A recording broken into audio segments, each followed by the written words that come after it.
Saya sampaikan Shalom. Shalom. Selamat pagi, selamat beribadah dalam kasih kita Tuhan Yesus. Karena sudah tiba waktunya, mari kita akan mulai ibadah pada pagi hari ini. Saya undang Bapak Ibu Saudara untuk bangkit berdiri. Kita akan pujikan saat Tuhan. Salahku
Inilah pernyataan kami pagi hari ini di hadapan Tuhan,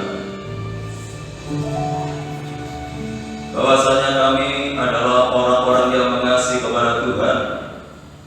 Oleh karena Tuhan lebih dahulu mengasihi di dalam kehidupan kami, kasih-Mu sudah Engkau nyatakan dalam khusus lewat pengorbanan-Mu di atas kayu salib yang boleh menyelamatkan di dalam kehidupan kami. Bahkan Engkau telah memelihara kehidupan kami lewat kasih-Mu, sehingga kami ada sebagaimana kami ada pada saat pagi hari ini. Kehadiran kami ingin hanya memandang kepada Tuhan. Kami hanya ingin menyenangkan hati Tuhan pada pagi hari ini lewat pujian kami, lewat penyembahan kami, karena kami ingin hidup ini semakin berkenan di hadapan Tuhan. Memberkati ibadah ini mulai dari awal hingga selesainya, agar sungguh-sungguh kami boleh dikuatkan baik iman, pengharapan dan kasih kami kepada Tuhan lewat ibadah yang masih Tuhan sediakan di dalam kehidupan kami pagi hari ini. Untuk itu kami menyerahkan hamba-hamba-Mu yang saat ini sudah mempersiapkan diri untuk melayani pekerjaan-Mu yang mulia ini, baik leader, singer, pemain musik, ketua LCP, pembuatan YouTube ke dalam tangan-Mu, paduan suara maupun hamba-Mu yang akan menyampaikan kebenaran firman-Mu.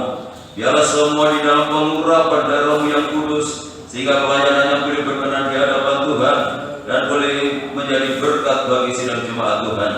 Saudara-saudara kami yang lain yang saat ini mungkin masih dalam perjalanan untuk menuju ke tempat ini, Tuhan jaga lindungi sertai tuntun dan bimbinglah mereka supaya segera tiba di tempat ini bersama kami untuk memuliakan Tuhan. Dalam pekerjaan kuasa kegelapan yang ingin mencoba mengganggu jalannya ibadah kami, bahkan ingin merebut berkat Tuhan yang telah sediakan lewat ibadah ini, kami menyatukan hati bersama jemaat untuk memanggil nama-Mu di dalam nama Tuhan Yesus Kristus. Dalam puasa-puasa yang bukan dari Allah, kami tolak patahkan kuasanya di dalam nama Yesus.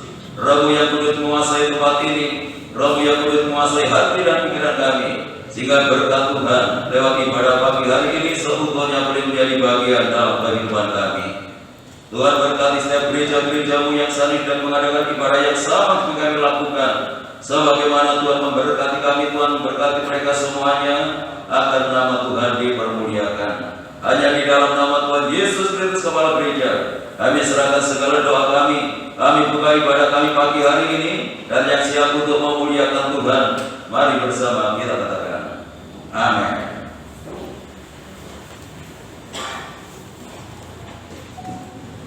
Sekali lagi saya sampaikan shalom. Shalom. Di lagu pertama tadi katakan Tuhan Yesus lebih dahulu mencintai kita. Saya ingin bertanya pada saudara, apakah di sini Bapak Ibu Saudara sudah mencintai Tuhan sama seperti Tuhan mencintai kita semua? Kalau belum, mari kita lebih bersungguh-sungguh lagi untuk mencintai Tuhan, untuk mencari Tuhan, lebih bersungguh-sungguh dalam ibadah kita melayani Tuhan. Mari saya ajak Bapak Ibu Saudara untuk menyanyikan pujian kedua di hadapan Tuhan.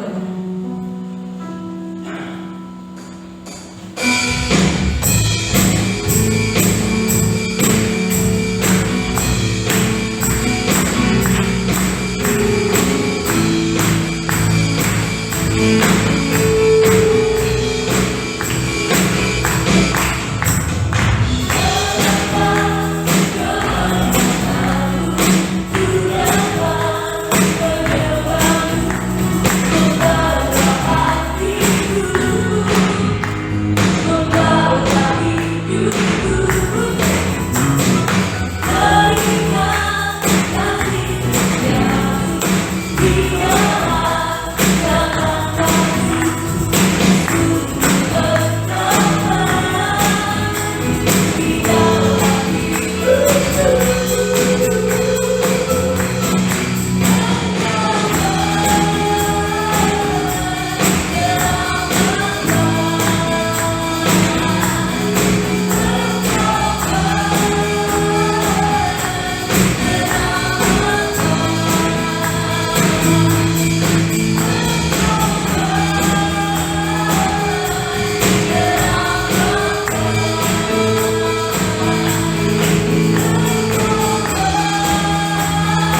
Kita lanjutkan dengan pujian. Mari kita siapkan hati kita, pikiran kita akan mendengar sabda firman Tuhan. Sebelum itu mari kita pujikan sebab aku hidup.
Terima kasih Bapak, terima kasih untuk kasih setiamu, untuk anugerahmu Tuhan, sehingga pada saat ini kami bisa berada lagi ini.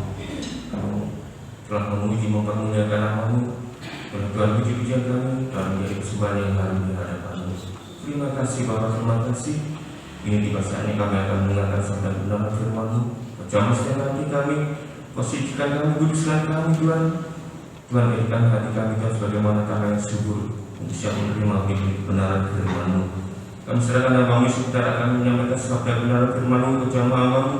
Kau berikan hikmat-Mu, marifat-Mu Tuhan, menguasai hamba-Mu Tuhan. Tuhan hamba-Mu Tuhan, Kau berbicara kepada kami, Kau bentuk kehidupan kami dari kehidupan semua yang sempurna di hadapan-Mu. Terima kasih Bapak, terima kasih. Masih ada kuasa iblis, kuasa kegelapan yang tidak mencuri kebenaran firman-Mu. Kami bersatu hati, dalam nama Tuhan Yesus Kristus, kami ucapkan terpilih Tuhan. Dalam kuasa sendiri Tuhan, damai setiap hati kami, menguasai setiap hati kami untuk mendengarkan kebenaran firman-Mu. Terima kasih Bapak, terima kasih. Berfirmanlah dan kami untuk mendengarkan. Dalam nama Tuhan Yesus kami berdoa, haleluya. Amin. Silakan duduk kembali. Bapak Ibu saudara yang dikasihi oleh Tuhan, salam shalom. Salam sejahtera di dalam kasih Tuhan kita Yesus Kristus. Hanya oleh karena anugerah dan murah Tuhan, pagi hari ini kita dipertemukan kembali lewat ibadah raya 1 yang masih Tuhan sediakan dalam kehidupan kita. Kita sudah memuji dan memuliakan Tuhan. Tiba saatnya kita siapkan hati kita untuk menyambut firman Tuhan. Dan firman Tuhan pagi hari ini akan disampaikan oleh Ibu Pendeta Pembantu Elizabeth Supriyati. Untuk itu waktu dan tempat saya sediakan. Shalom Bapak Ibu Saudara kasih Tuhan. Puji nama Tuhan. Hari ini biarlah Tuhan berikan kita kekuatan, kesehatan, hati yang penuh bersukacita. Demi pujian katakan bertanya, apakah saudara, saya, kita semua sudah mengasihi Tuhan? Ya, pertanyaan itu, ya, sudahkah kita mengasihi Tuhan? Sudahkah saya mengasihi Tuhan? Tidak serta-merta dijawabkan sudah. Karena orang yang mengasihi Tuhan itu punya tanda yang jelas. Orang yang mengasihi Tuhan adalah orang-orang yang melakukan segala perintahnya. Itu orang yang mengasihi Tuhan. Ya, tidak hanya sekedar di mulut tidak kita aku mengasihi kau Tuhan, tetapi kita jauh dari kebenaran. Kita tidak melakukan firman Tuhan itu kasih yang tidak benar, kasih yang pura-pura, kasih yang palsu. Bapak Ibu kasih Tuhan berkaitan dengan tadi pertanyaan itu, bahwa sesungguhnya ketika kita di luar Tuhan, kita tidak akan sanggup berbuat apapun. Ketika kita di luar Tuhan, kita tidak sanggup melakukan kebenaran. Ketika kita di luar Tuhan, kita tidak sanggup berbuat yang benar, termasuk mengasihi Tuhan. Mengasihi sesama saja sulit, apalagi mengasihi Tuhan. Kalau mengasihi sesama yang menyenangkan hati kita sangat-sangat mudah sekali. Tetapi untuk mengasihi orang yang tidak sesuai dengan kehendak hati kita, yang seringkali melukai hati kita, itu sangat tidak gampang. Untuk itu kita harus tetap tinggal di dalam Tuhan. Karena di luar Tuhan kita tidak bisa berbuat apa-apa. Di dalam Yohanes 15, dan kita akan binasa. Tetapi di dalam Kristus, di dalam Tuhan, kita akan menjadi orang-orang yang berhasil. Amin. Amin. Gak yakin. Berhasil itu jangan berpikiran harus kaya, harus sendak. Ketika kita bisa mengampuni dengan itu berhasil. Kita bisa menerima orang lain apa adanya, itu berhasil. Kita bisa melihat suami kita apa adanya, kita bisa melihat istri kita apa adanya, itu berhasil. Nah, karena banyak suami-suami gak berhasil mengasihi istrinya, banyak istri-istri gak berhasil mengasihi suaminya, karena menuntut sempurna. Gak ada yang sempurna. Kita harus menikmati ketidaksempurnaan orang-orang yang ada di depan kita. Ketika kita di dalam Tuhan, kita bisa. Ketidaksempurnaan anak-anak kita, ketidaksempurnaan suami istri, ketidaksempurnaan orang tua, kita bisa ketika kita ada di dalamnya. Hari ini saya akan berikan satu judul, berhati-hati. be careful. Kita akan buka dalam Amsal pasal 14. Nah, tadi saya menanggapi pertanyaan Bapak Pujian, apakah saudara mengasihi Tuhan? Sudah mengasihi Tuhan? Ya, hari ini saya berikan satu judul, be careful, berhati-hati. Amsal 14. Kita akan baca ayat 12, 15, 16, 17. Jadi Amsal 14 pasal 14 ayat 12, lalu 15 sampai dengan 17. Saya akan membaca bagi Bapak Ibu saudara kasih Tuhan. Amsal 14 ayat 12.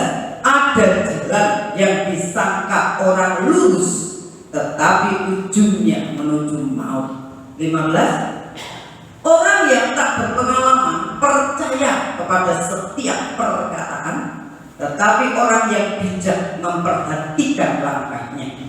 Orang bijak berhati-hati dan menjauhi kejahatan, tetapi orang bebal melampiaskan nafsunya dan merasa aman. Siapa lekas naik darah berlaku bodoh, tetapi orang yang bijaksana bersabar. Amin. Bapak Ibu saudara kasih Tuhan, dari pembacaan ini kita belajar tentang dua hal saja, yaitu ayat 12 sampai 15 itu sangat berkaitan, yaitu tentang jalan. Ya, jadi yang pertama berhati-hati dengan jalan kita. Ini tentang pilihan hidup kita, jalan kehidupan kita, cara menempuh, cara mempertahankan kehidupan yang bertalian dengan penentuan nasib hidup kita. Jalan hidup, khususnya anak-anak muda dan juga kita orang-orang tua. Berhati-hati dengan jalan atau pilihan kehidupan kita. Dari ayat ini kita diingatkan berhati-hati dengan jalan yang kita tempuh. Yang pertama, yaitu jangan melihat apa yang kelihatannya indah. Hari ini indah, hari ini enak, hari ini luar biasa, ya.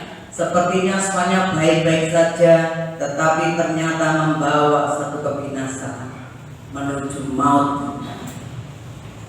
Contohnya adalah Lot dalam Kejadian 13. Ini jalan hidup yang berkaitan dengan pilihan kehidupan kita, karena hidup ini memilih dan memutuskan. Jadi hidup kita ini memilih dan memutuskan. Di dalam Kejadian 13 ayat 1, kemudian lompat ayat 8 sampai 11. Kejadian 13 ayat 1, lalu lompat ayat 8 sampai 11. Maka pergilah Abram dari Mesir ke tanah Negeb dengan istrinya dan segala kepunyaannya, dan Lot pun bersama-sama dengan dia. Maka berkatalah Abram kepada Lot, waktu itu ada terjadi pertengkaran, karena Abram dan Lot sama-sama pergi dari tanah Mesir ke tanah Negeb dan mereka sama-sama diberkati Tuhan. Ketika dalam penderitaan, dalam kesederhanaan, mereka bisa bersatu bersama-sama, ya. Tapi ketika sama-sama diberkati Tuhan, sama-sama kaya, sama-sama di orang yang terpandang, ternyata terjadi pertengkaran antara gembala Abram dan gembala Lot. Untuk itu Abram berkata pada Lot untuk menyelesaikan masalah. Jadi ketika ada pertengkaran, ada solusinya, yaitu berbicara. Ini ayat 8. Maka berkatalah Abram kepada Lot, janganlah kiranya ada perkelahian antara aku dan engkau, dan antara para gembalaku dan para gembalamu, sebab kita ini kerabat tidak baik bertengkar, apalagi sesama saudara. Bukankah seluruh negeri ini terbuka untuk engkau? Baiklah, pisahkan dirimu daripadaku. Jika kau ke kiri, maka aku ke kanan. Jika kau ke kanan, maka aku ke kiri. Lalu Lot melayangkan pandangnya, dan dilihatnya bahwa seluruh lembah Yordan banyak airnya, seperti tanah Tuhan, seperti tanah Mesir sampai ke Sodom. Hal itu terjadi sebelum Tuhan memusnahkan Sodom dan Gomora. Sebab itu Lot memilih baginya seluruh lembah Yordan itu. Lalu ia berangkat ke sebelah timur dan mereka berpisah.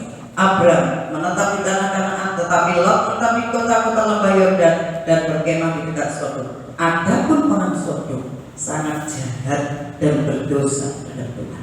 Jadi apa yang dipandang Lot itu indah, sepertinya indah, sepertinya itu sangat memuaskan. Ternyata di dalamnya adalah orang-orang yang penuh dengan kejahatan. Saudara, kita tidak pernah tahu orang yang ada di depan kita. teman, rekan. Kita nggak pernah tahu hatinya itu seperti apa. Kita hanya bisa melihat mukanya, melihat wajahnya, tapi kita tidak pernah tahu hatinya. Seringkali orang sepertinya baik sekali, ya. Demikian juga dalam pernikahan pertama, ya baik. Kalau sudah, aduh, mulai muncul hal yang tidak baik. Saudara yang kasih Tuhan, apa yang kelihatannya baik belum tentu baik. Ini tolong diperhatikan. Beberapa yang lalu ada orang datang dengan perkataan yang lemah lembut sekali, tetapi ternyata seorang penipu. Tapi ada orang yang datang, katanya garang sekali, tapi dia orang yang seringkali kita hanya memandang parasnya. Berhati-hati dengan setiap apa yang kelihatannya baik, belum tentu baik. Ini hanya berhati-hati. Jadi di sini kita berhati-hati. Jadi orang yang kelihatannya baik belum tentu baik. Ini dikatakan di sini contohnya Lot, dia memilih kota yang sangat terlihat baik di pandangan mata, tetapi dia tidak tahu ternyata di dalamnya kota Sodom ini penuh dengan kejahatan dan kejahatan, penuh dosa.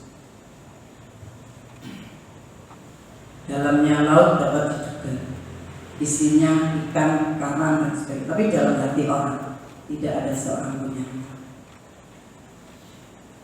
Jadi kita perlu berhati-hati dengan setiap orang yang mungkin yang baru kita kenal. Berhati-hati.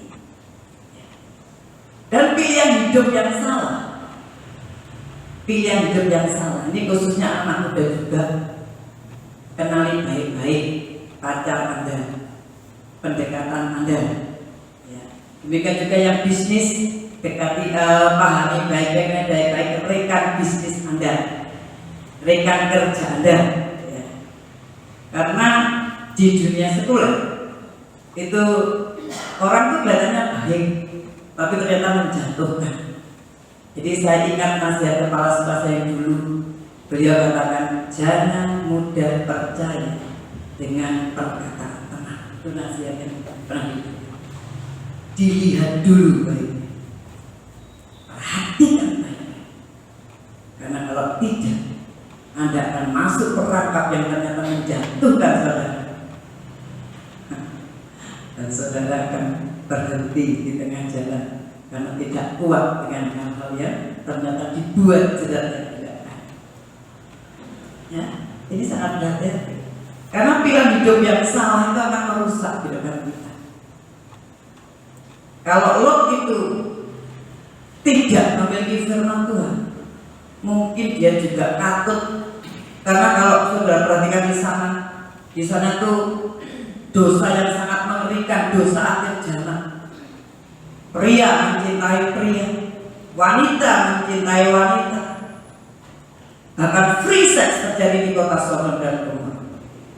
Dan bahkan Lot pun itu, ketika ada tamu datang, anak gue tak keno, dia masih perawan. Ini orang tua apa? Ketika datang, dia melindungi tamunya dan dia serahkan anaknya, ini anak gue. Karena dia masih perawan. Kalau saya baca itu mengerikan sekali. Lot itu juga hampir-hampir masuk dalam kerusakan dosa. Apa yang saya kasih Tuhan, berhati-hati dengan setiap orang yang ada di depan kita, khususnya yang baru kita kenal, atau rekan kerja, rekan bisnis, atau ingin pendekatan dengan kita. 1 Korintus 15 ayat 3, janganlah kamu sesat, pergaulan yang buruk merusakkan kebiasaan yang baik. Jadi apa yang sudah kita terima yang baik dari kebenaran firman Tuhan, mari kita pegang dan berhikmat. Ya. Ini pilihan hidup. Hati-hati dalam memilih rekan kerja, memilih pekerjaan dan sebagainya. Maria dalam Lukas 10:38, di sana juga pilihan ketika ada tamu. Apa yang harus saya kerjakan? Tamunya bukan sembarangan, tapi Tuhan Yesus sendiri. Lukas 10:38. Ketika Yesus dan murid-muridnya dalam perjalanan, Lukas 10 ayat 38. Ketika Yesus dan murid-muridnya dalam perjalanan, tibalah ia di sebuah kampung. Seorang perempuan yang bernama Marta menerima dia di rumahnya. Perempuan itu mempunyai seorang saudara yang bernama Maria. Maria ini duduk dekat kaki Tuhan dan terus mendengarkan perkataannya. Sedang Marta sibuk melayani. Ia mendekati Yesus dan berkata, Tuhan, tidakkah kau peduli bahwa saudara membiarkan aku melayani seorang diri? Suruhlah dia membantu aku. Tetapi Tuhan menjawabnya, Marta, Marta, engkau khawatir dan menyusahkan dengan banyak perkara, tetapi hanya satu saja yang perlu. Maria telah memilih bagian yang terbaik yang tidak akan diambil dari mana. Pilihan hidup kita ketika kita datang beribadah, tentang motivasi kita, apa tujuan kita beribadah. Biarlah kita tidak seperti Marta yang sibuk. Pokoknya saya harus masuk gereja, tapi tidak ada satu perubahan. Tadi tidak kalian mengasihi itu. Tapi di sini ketika kita datang beribadah, kita memilih yang terbaik, yaitu beribadah dengan sungguh-sungguh. Kita benar-benar motivasi dalam beribadah hanya Tuhan menjadi bagian. Firman menjadi bagian kita, jangan main HP. Di Kapolda kemarin ada anak yang sedang main HP. Bahkan saya melihat waktu doa itu main HP. Tidak tahu, saya tuh kadang ditunjukkan dan suruh melek. Padahal sudah sungguh-sungguh dan suruh melek gitu. Oh, ternyata ada anak sudah dewasa sebetulnya, tapi berdoa itu main HP. Saat mendengarkan doa main HP, saudara, saya ingin bersaksi, ini betul. Ketika gereja ini belum dibangun, Bapak masih suka. Bapak saya masih suka. Ya itu kita, karena saya punya anak kecil, anak Esther itu saya duduk di samping. Di sebelah saya itu ada seorang, waktu itu belum sudah ibu ya, masih ibu rumah tangga baru. Ketika firman tadi disampaikan, mainan HP. HP-nya masih belum seperti sekarang, HP jadul. Masih ingat sekarang, main HP. Saya belum nikah dia. Jangan main HP. Saudara, jangan meremehkan firman Tuhan. Karena kok jahat sekali, tidak jahat. Karena saya melihat dalam hidupnya dengan nyata. Orang yang meremehkan firman Tuhan, orang yang tidak sungguh-sungguh memilih yang terbaik ketika ibadah, dalam hidupnya itu bulat dan bulat. Ya.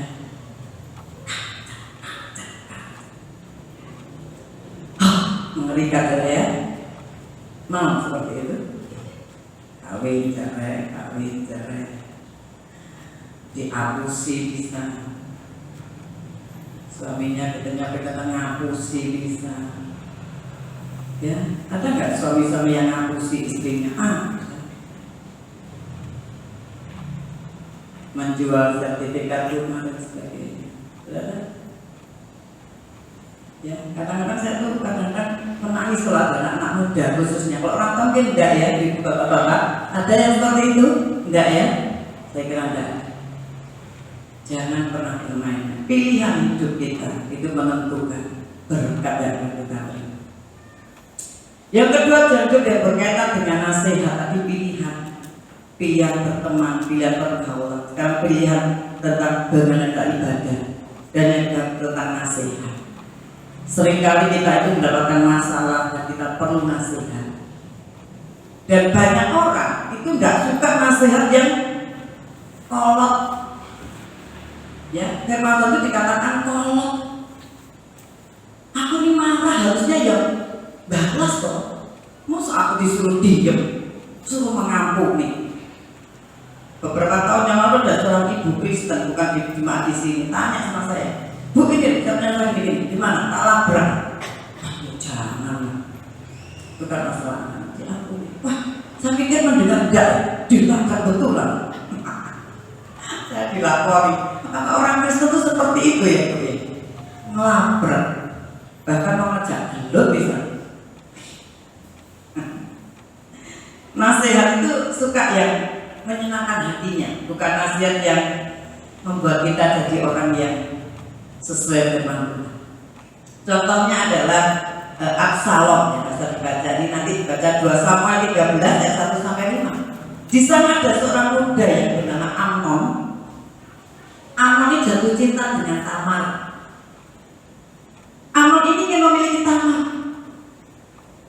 tapi dia nggak tahu bagaimana caranya untuk memperoleh Tamar.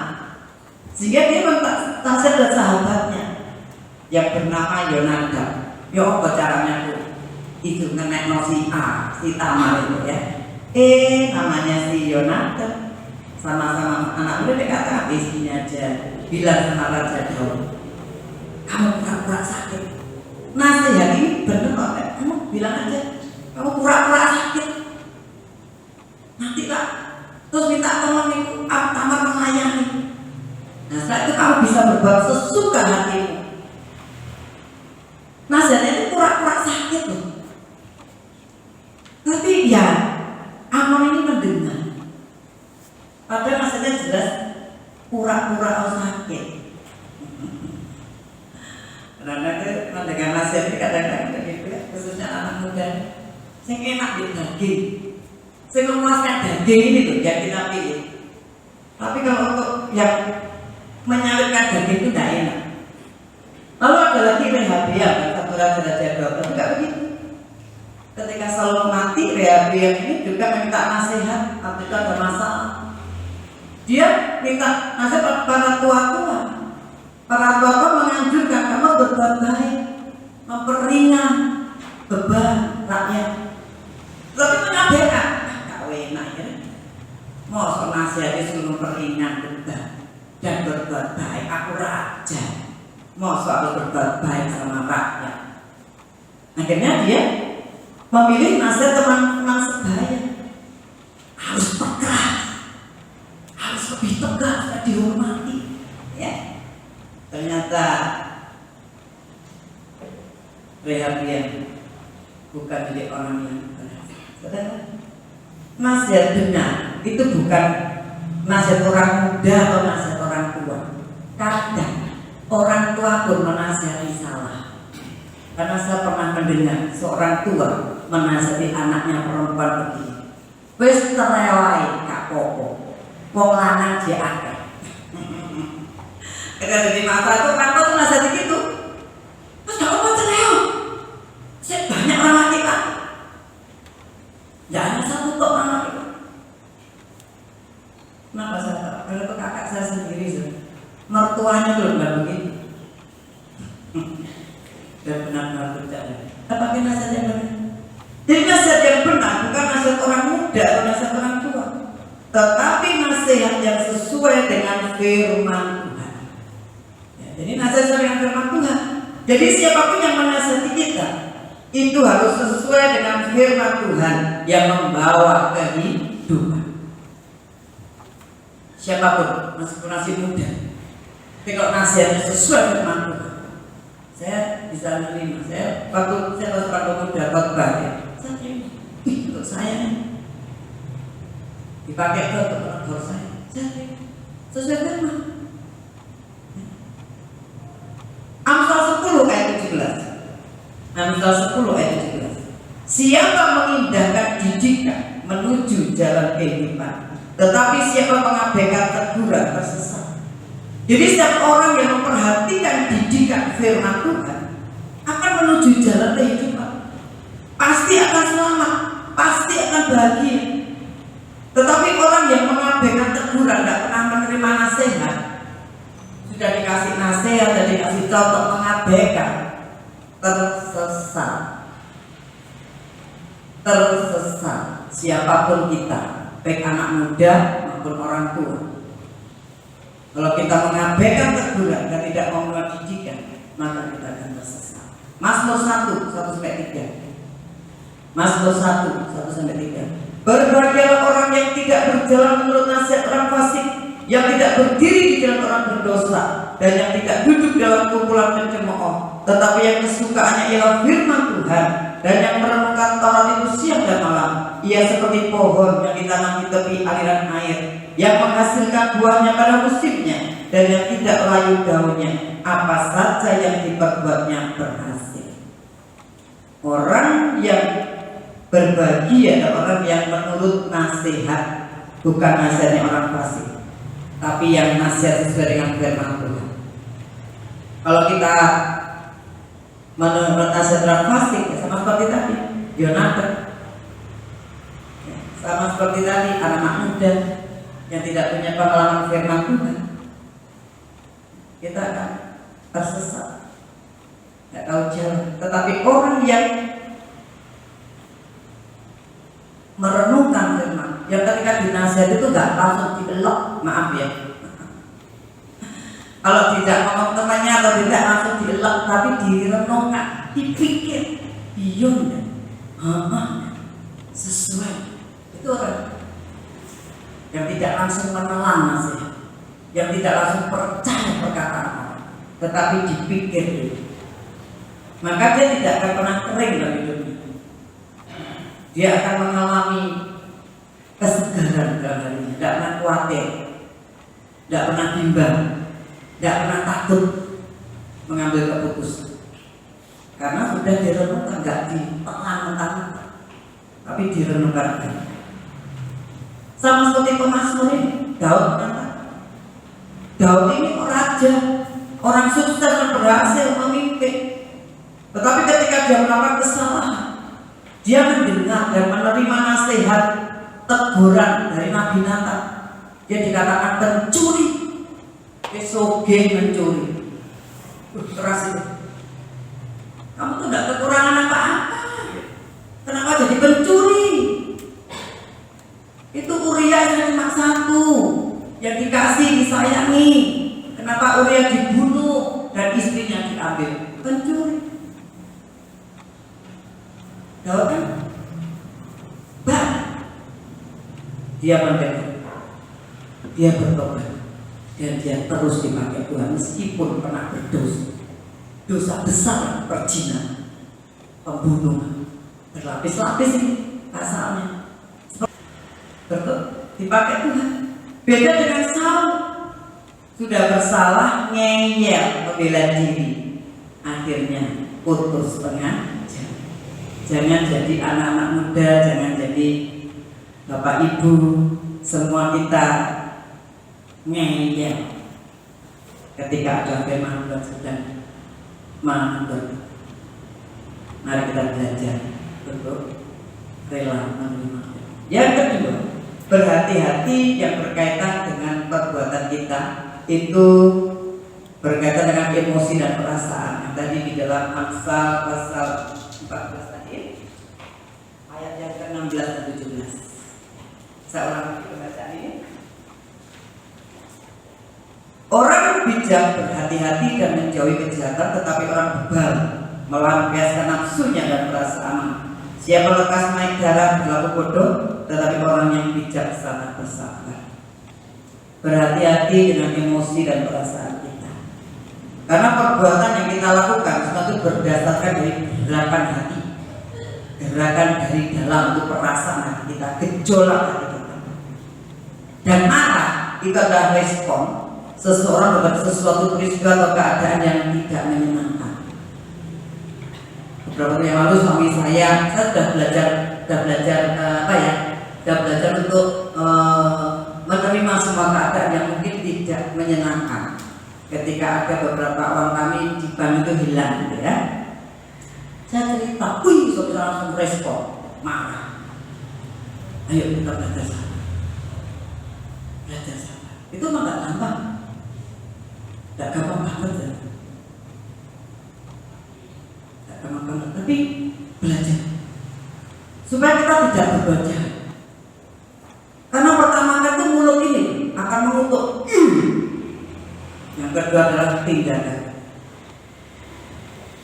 Berkaitan dengan perkataan. Jadi marah itu respon, tetapi kita mau belajar mengelola perasaan kita, ya. Jadi jangan tidak hanya mengelola keuangan, tetapi mengelola perasaan. Ketika sesuatu terjadi, belajar untuk diam dulu. Saya juga belajar. Walaupun kadang saya harus menangis meronta-ronta di hadapan Tuhan. Seperti seorang bayi yang nangis benar-benar di hadapan Tuhan. Kenapa seperti itu? Gitu ya, pasti tak kenapa Tuhan. Pasti tanya kenapa, ya? Merontanya itu di hadapan Tuhan, di kamar, nangis ke arek cilik. Belajar mengelola perasaan dengan rasa tidak marah, dan karena orang marah itu bahaya. Saya sadar usia saya sudah semakin ini, kalau marah, emosinya marah, ini tensinya bisa langsung naik darah, dikatakan naik darah kan. Dan firman itu nggak enak, bisa dikatakan bodoh. Orang yang lekas marah naik darah itu bodoh. Aduh, kenapa? Ya seperti itu loh. Sama seperti Kain dan Habel. Ketika Kain iri hati, dia merasa tidak diterima persembahannya oleh Tuhan, dia marah. Berawal dari perasaannya yang panas. Kita baca Kejadian 4 ayat 5 sampai 9. Kejadian 4 5 sampai 9. Tetapi Kain dan korban persembahannya tidak diindahkannya, tindakan Tuhan. Lalu hati Kain jadi sangat panas dan mukanya muram. Firman Tuhan pada Kain, mengapa hatimu panas dan kamu muram? Apakah mukamu tidak akan berseri jika kau berbuat baik? Tetapi jika kau tidak berbuat baik, dosa sudah mengintip di depan pintu. Ia sangat menggoda engkau, tetapi engkau harus berpuasa atasnya. Amin. Jadi marah itu penyebab dosa. Jadi orang berbuat dosa itu penyebabnya apa sih? 1, marah, akhirnya membunuh. 2, serakah, akhirnya mengingini pembunuh. Ya. Lalu iri hati, akhirnya membunuh. Serakah, marah, sombong, egois, yang menyebabkan kita berbuat dosa. Itu kan ingatkan. Apakah engkau tidak bisa berbuat baik? Kalau engkau tidak bisa berbuat baik, maka dosa itu sudah mengintip di dalam itu. Jadi pembunuhan itu terjadi nggak langsung, enggak, tapi dari hati yang sakit hati, dari hati yang marah, dari hati yang sedang menyimpang kesalahan orang lain sehingga terjadi dosa. Ingat hukum Taurat, jangan membunuh, itu dosa. Tetapi firman Tuhan 1 Yohanes katakan membenci itu sudah sama dengan membunuh. Itu jangan membenci saudaramu. Apapun keadaannya, jangan membenci. Harus mengaku. Saul juga marah melihat keberhasilan orang lain, tenang iri hati. Ketika pulang dari pertempuran, perempuan berkata, Saul mengalahkan beribu-ribu, tetapi Daud berlaksa-laksa, iri hati melihat kesuksesan orang lain. Akhirnya dia ingin menjatuhkan Daud, ingin membunuh Daud. Nah, ini mengelola perasaan. Iri hati yang baik itu boleh. Kenapa ya Mbak Lydia kok bisa sukses, S2-nya bisa berhasil? Saya ingat di sini juga ada S2, Pak Martorus itu juga S2, Bu Wiwi itu juga S2. Saya tanya, kenapa ya bisa seperti itu? Kalau Pak Jadi dia saat itu jam 3 tante, saya mesti berdoa. Ternyata ada doa di belakang. Tidak hanya ini, tapi dengkulnya. Ya Mbak Lydia ya. Dengkulnya lebih peran. Jadi tidak hanya belajar, tapi berdoa. Kita iri boleh itu.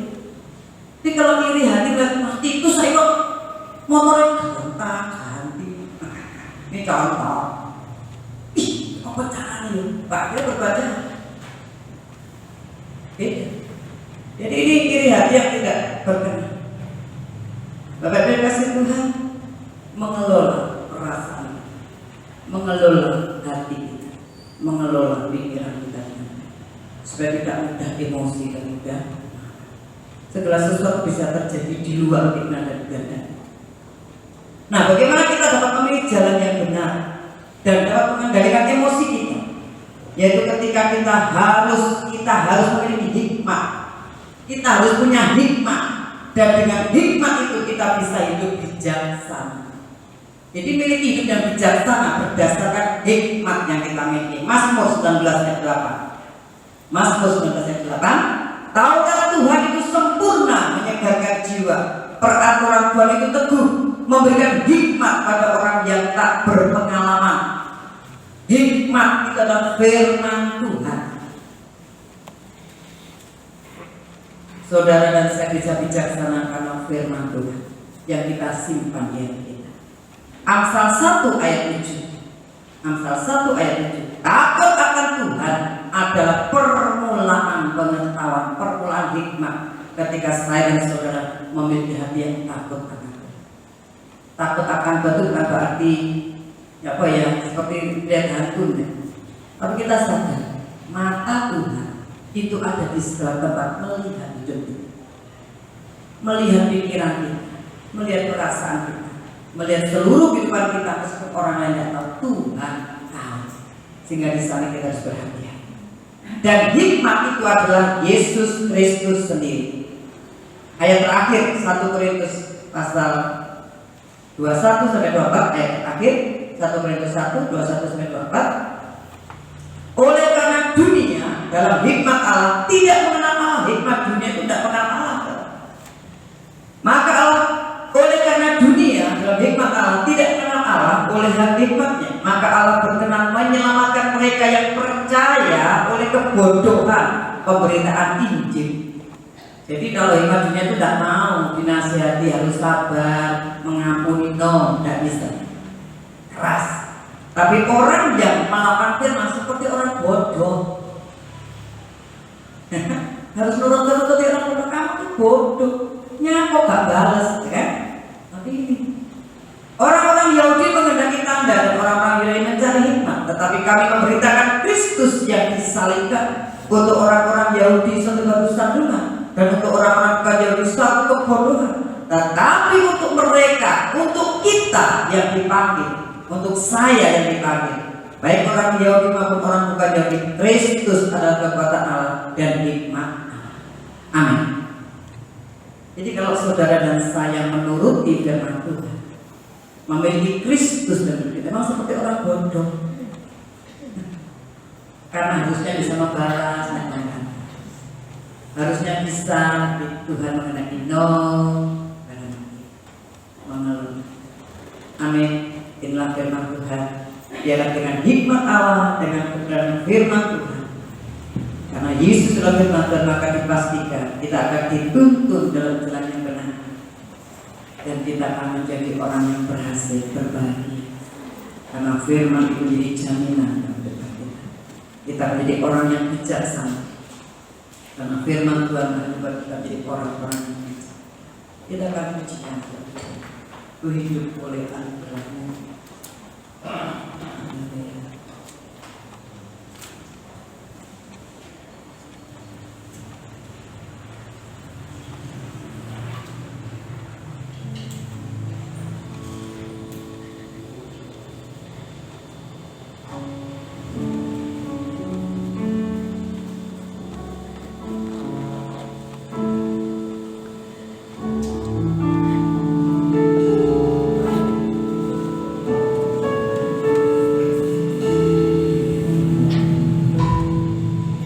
Ku hidup karena anugerah-Mu,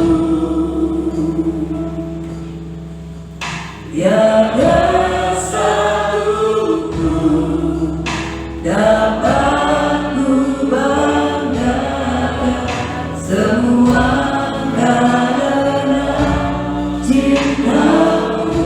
Biarlah kita mohon ini kali hidupku Tuhan, pimpin jalanku. Menjadi orang yang berhikmat dan kami tidak akan tersesat dan haleluya. Saudara kita akan berdiri, bilang kasihnya Tuhan satu penolong kita, menguatkan kita, karena kasih itu sangat kuat. Haleluya.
puji dan sembah syukur kami naikkan ke hadirat Engkau ya Bapa.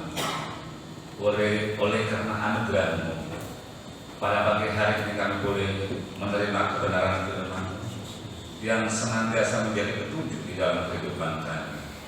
Sungguh firman-Mu mendidik kami Bapa, sebagaimana kami harus hidup menurut Engkau Tuhan. Oh Tuhan, ajarkanlah kami senantiasa dapat rendah hati dan melakukan sesuai dengan pengajaran Bapa. Namun kami menyadari Bapa, di dalam perjalanan kami Bapa, tidak semudah apa yang kami lakukan. Kami perlu pimpinan-Mu Bapa, pimpin dengan kuasa Roh Kudus.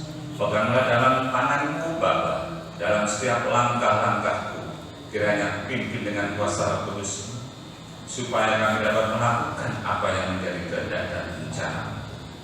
Terima kasih Bapa. Kami mengucap syukur atas segala berkat kebenaran firman yang telah Engkau berikan kepada kami pada pagi hari ini Bapa. Tanamkan dalam setiap hati kami Bapa, supaya kami dapat menjadi pelaku-pelaku firman. Terima kasih Bapa. Kami sungguh mengucap syukur. Oh haleluya Bapa. Kiranya Bapa, oh terima kasih.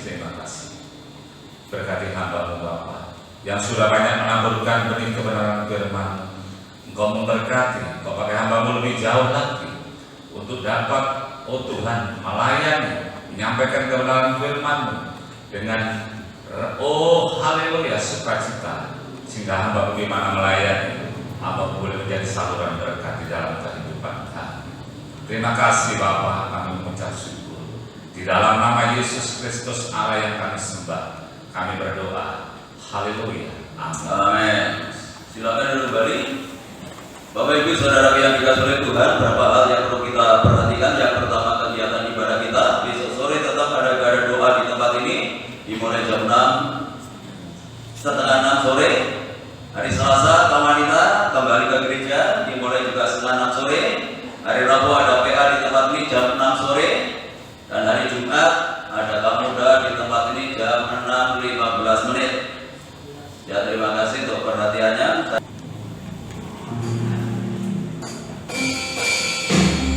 Terima kasih yang Tuhan, kasih yang tidak berkesudahan, yang telah dinyatakan di dalam kehidupan.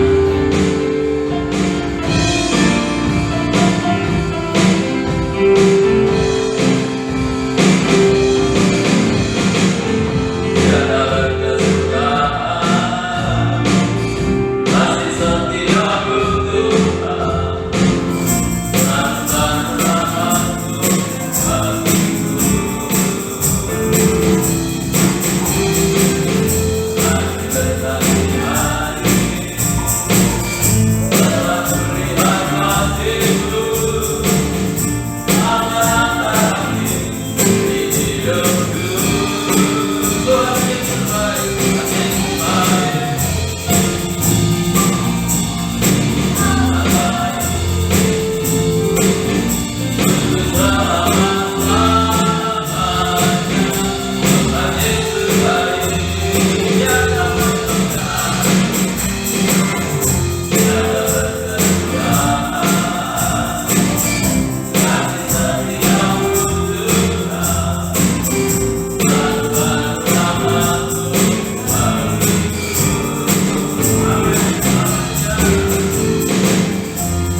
Terima kasih untuk kebaikan-Mu yang Engkau nyatakan di dalam kehidupan kami ya Tuhan.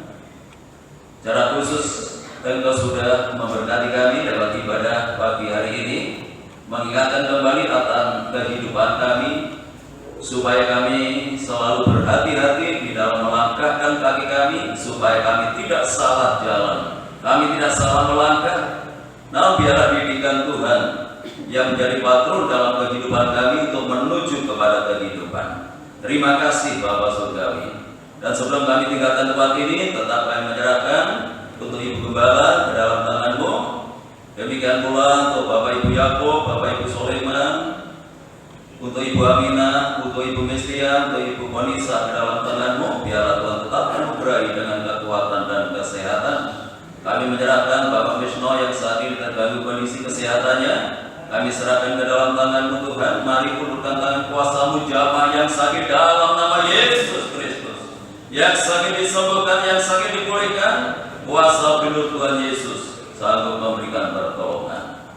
Untuk lingkungan kami, kota kami, bangsa dan negara kami, Tuhan berkati dengan ketenangan, kedamaian dan kesejahteraan.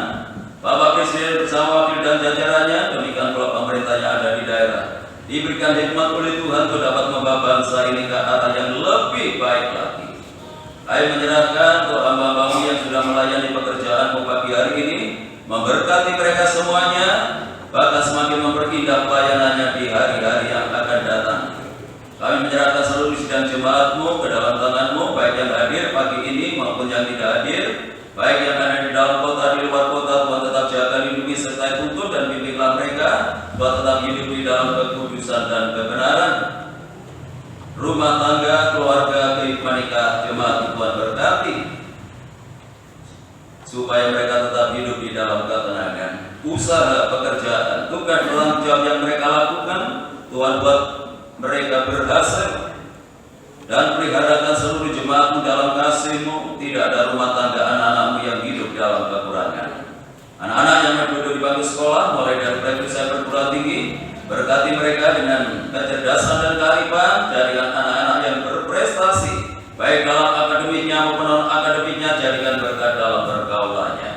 Bagi sidang jemaat yang sudah memberikan persembahannya, mengembalikan perpuluhannya, Tuhan kembalikan berlipat kali ganda, sesuai dengan janji firman-Mu.